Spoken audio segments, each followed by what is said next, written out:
नमस्कार दोस्तों, स्वागत है आपका डॉक्टर डोज आरएम में। कल्पना कीजिए आप कई वर्षों से डायबिटीज की दवा मेटफॉर्मिन ले रहे हैं, ब्लड शुगर भी कंट्रोल में है, डॉक्टर भी खुश है, लेकिन अचानक आपको महसूस होने लगता है हाथों में झंझनाहट, पैरों में सुन्नपन, शरीर में कमजोरी, याददाश्त पहले जैसी नहीं रही। तो फिर एक दिन आपको पता चलता है इसका कारण डायबिटीज नहीं बल्कि आपकी रोज ली जाने वाली दवा मेटफॉर्मिन भी हो सकती है।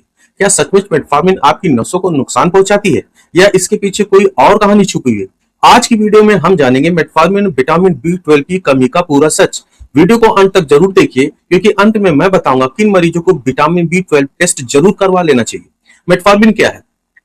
मेटफॉर्मिन दुनिया की सबसे अधिक प्रयोग की जाने वाली डायबिटीज दवाओं में से एक है। टाइप 2 डायबिटीज के लाखों मरीज रोजाना यह दवा लेते हैं। यह दवा ब्लड शुगर को कम करने में मदद करती है, इंसुलिन रेजिस्टेंस को कम करती है, वजन बढ़ने का खतरा अपेक्षाकृत कम रखती है।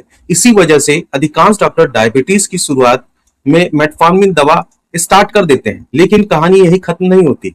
कई मरीज वर्षों तक मेटफॉर्मिन लेते रहते हैं, सब कुछ सामान चलता रहे, लेकिन धीरे धीरे शरीर के अंदर एक ऐसी कमी पैदा होने लगती है जिसके बारे में मरीज को पता भी नहीं चलता। यह कमी महीनों नहीं बल्कि कई वर्षों में विकसित होती रहती, और जब इसके लक्षण दिखाई देते हैं तब तक कई लोग इसे उम्र बढ़ने, कमजोरी या डायबिटीज की सामान्य समस्या समझ लेते हैं।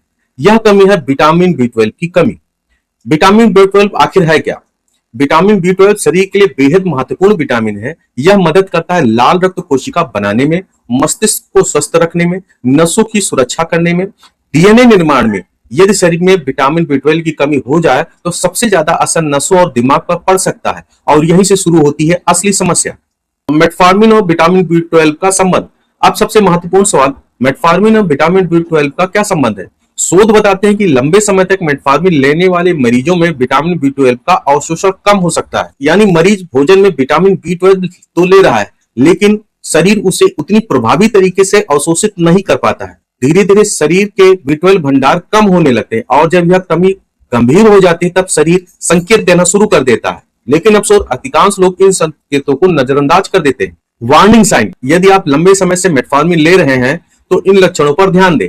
हाथ पैरों में झंझनाहट, पैरों में सुई चुभने जैसा एहसास, सुन्नपन, चलने में असंतुलन, अत्यधिक थकान, चक्कर, याददाश्त कमजोर होना, ध्यान केंद्र करने में कठिनाई होना। ध्यान रहे, ये लक्षण केवल विटामिन बी 12 की कमी के नहीं होते, इनके कई अन्य लक्षण भी हो सकते हैं। इसलिए स्वयं निष्कर्ष निकालने के बजाय डॉक्टर से परामर्श लेना जरूर सुनिश्चित करें। अब सवाल है कि किन मरीजों को अधिक सावधान रहना चाहिए, विशेष रूप से जो कई वर्षों से मेटफॉर्मिन ले रहे हैं, जो मेटफॉर्मिन की हाई डोज ले रहे हैं, बुजुर्ग मरीज, वेजिटेरियंस मरीज, एसिड सप्रेशन मेडिसिन लेने वाले मरीज। इन लोगों में विटामिन बी 12 की निगरानी अधिक महत्वपूर्ण हो सकती है। अब बड़ा सवाल, क्या मेटफॉर्मिन बंद कर देना चाहिए? यह सुनकर कुछ लोग डर जाते हैं और सोचते हैं क्या मुझे मेटफॉर्मिन बंद कर देना चाहिए?